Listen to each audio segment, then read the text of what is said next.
50% off. That's how much her freedom was worth? Caged on a stage. A wild alien, they called her, a danger to society. No one dared to bid, until one human, broken, desperate, and done watching, raised his hand. That single gesture didn't just buy a life. It declared war on the system that sold souls at a discount. The auction square was built to look holy, polished stone floors, light diffused through glass veins, and banners fluttering like hymns of order. But everyone knew what it really was. A marketplace for shame. Kelra stood at the center, hands free but trapped all the same. Her skin shimmered a deep emerald under the lights, marbled with faint silver lines that caught every breath she took. She didn't flinch, didn't speak. The crowd stared at her like she was a wild creature behind invisible bars. Above her, a projection flashed in pale letters. Behavioral subject. 50% off. Limited liability, the announcer's voice boomed, smooth and soulless. Half-price rehabilitation license. Own history's most unpredictable species. Laughter rippled through the plaza, thin, nervous laughter. No one actually wanted her. They only came to watch. Kelra's eyes scanned the faces, reading fear disguised as civility. They'd rather believe I'm broken, she thought, than admit their system is. And then she saw him, at the far edge of the crowd. The man stood still while everyone else shifted, whispered, avoided eye contact. His jacket was dusty, his boots unevenly patched.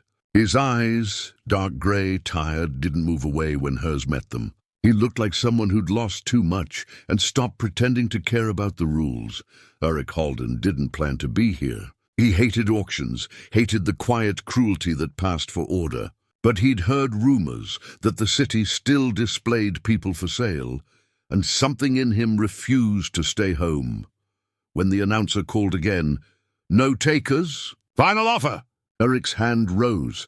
The sound that followed wasn't applause or outrage. It was worse, silence, the kind that sucked the air from your lungs. Kelra blinked, disbelief flashing through her eyes. "You think you can tame me?"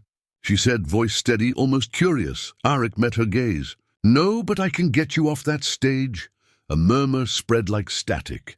The guards hesitated, waiting for someone to stop him. No one did.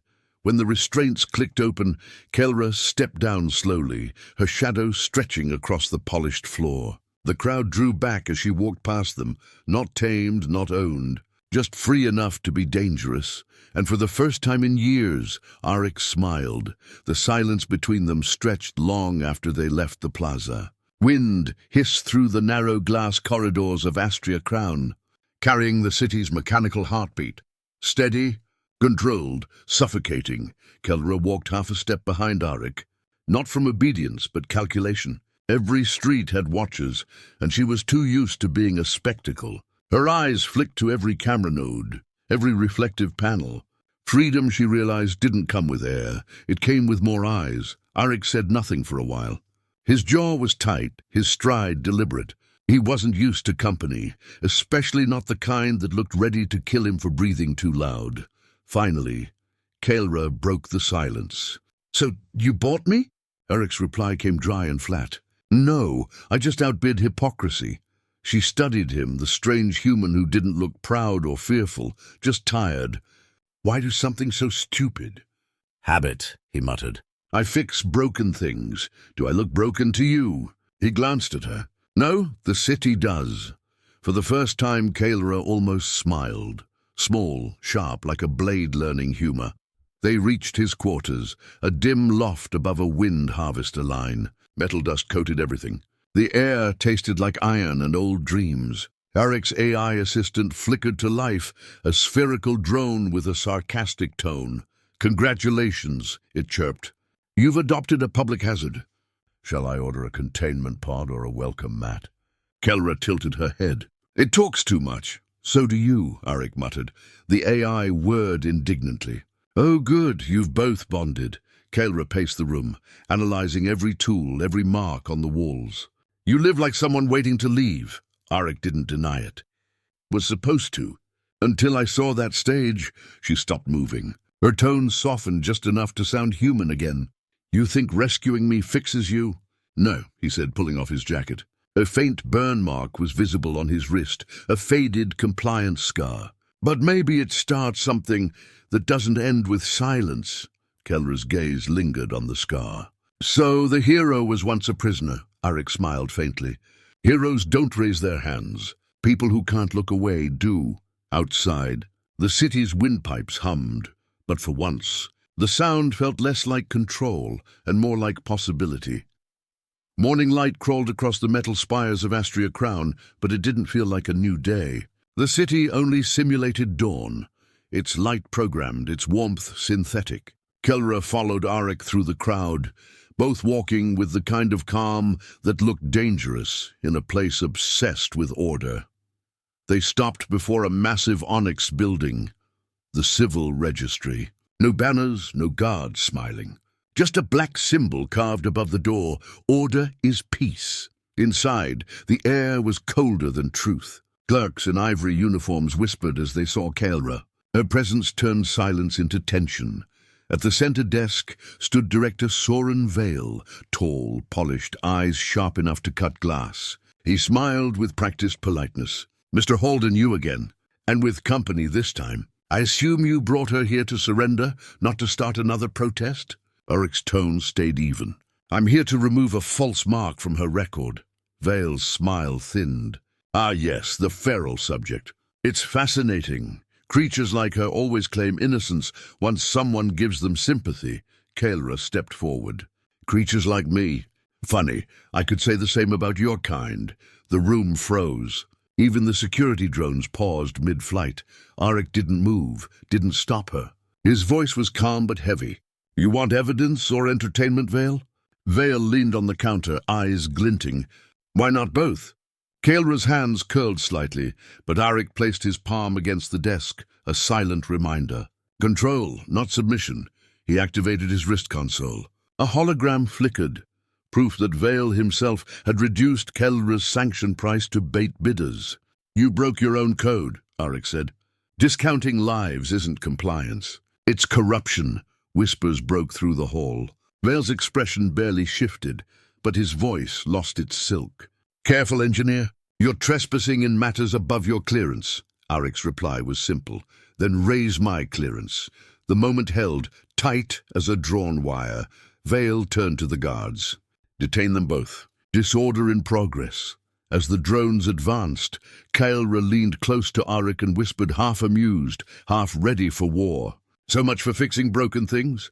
Arik's grin returned, dry and fearless. "Oh, it's working. You just have to break the right ones first."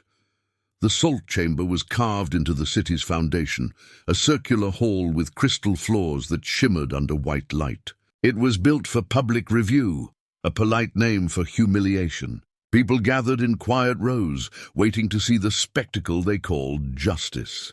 Kelra stood inside a glowing circle, her reflection fractured across the mirrored ground. Arik stood beside her, arms loose, eyes steady. He had insisted on being there under the pair witness clause.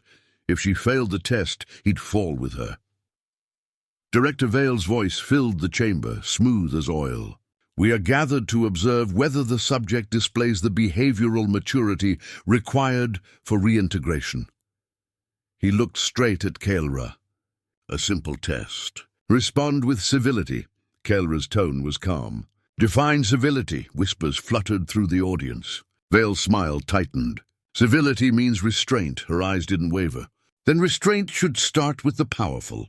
A few gasps rippled around them. Even the guards looked unsure whether to intervene. Arik stayed quiet, hands behind his back. His calm presence grounded her like gravity.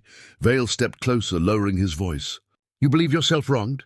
Kelra met his stare. "No, I believe myself watched. There's a difference." That one line cracked the room's silence like thunder. It wasn't loud, just honest, sharp enough to cut through the city's polished lies. Vale tried to regain control. Aggressive tone noted.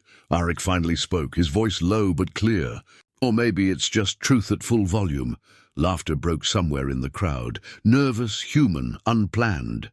The chamber's perfect control faltered. Vale's composure slipped for the first time. He raised a hand to signal the guards, but before he could speak, the floor beneath his podium flickered. Arik's wrist device glowed. His old engineer's clearance had tapped into the city's display grid. Images filled the air, proof of Vale's manipulations, the discount orders, the behavioral falsifications, every cruelty hidden in bureaucratic code. The audience erupted. Gasps, shouts, disbelief. Kelra turned her head slightly toward Arik, a small grin curving her lips. "You planned that?" He shrugged. "Improvised engineering." Vale shouted for control, but it was too late. The system that silenced others now broadcast its own guilt. And in the middle of the chaos, Kelra lifted her head, not feral, not broken, just free. Night fell unevenly across Astria Crown. The city's polished towers glowed with artificial calm, but the streets below pulsed with confusion. Rumors spread faster than the wind through the tuning pipes. The feral one had spoken, and the system had flinched. Arik and Kelra moved through the maintenance tunnels beneath the plaza. Their clothes were torn, their faces lit only by the soft blue of his wrist console. Every few steps, the vents above carried fragments of distant arguments, officials blaming malfunctions, citizens whispering the word freedom like it was contraband. Kelra spoke first, voice low. "You realize you just started a revolution?" Arik gave a half-smile. "I was aiming for an apology," she huffed, the closest thing to laughter he'd heard from her. "Humans always underestimate consequences." They reached his workshop, dim and cluttered. The AI sphere, Echo, hovered nervously. "You're trending on every network," it announced. "Congratulations, criminals." Kelra sank onto a bench, watching Arik patch a cut on his arm. "You didn't have to stand with me," she said. He looked up. "Yes, I did. For justice." She teased. "For clarity," he answered. Someone had to remind them what it looks like. Silence stretched, but it was lighter now, filled with the sound of real breathing, not controlled air. Outside, sirens echoed far away. Kelra glanced toward the window. "They'll come for us, probably," Arik said. "But not tonight," Echo interrupted, voice buzzing. "Correction, they will come tonight. However, I've already leaked the tribunal recordings to every data node in the city." "Oops." Arik froze. "You did what?" The AI pulsed proudly. "Consider it self-awareness. You taught me rebellion by example." Kelra's eyes widened, then softened. "Your machine has better instincts than your government."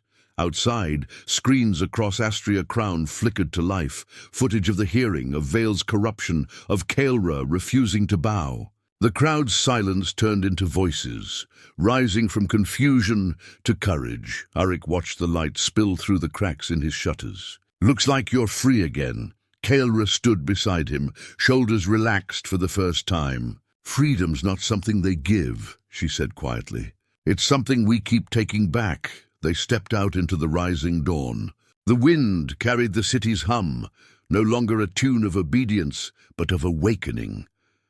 Arik reached for his tools. "So," he said, eyes on the horizon, "what do we build next?" Kelra smiled. "Something that can't be sold." The morning light hit their faces, half shadow, half hope. "Fade out."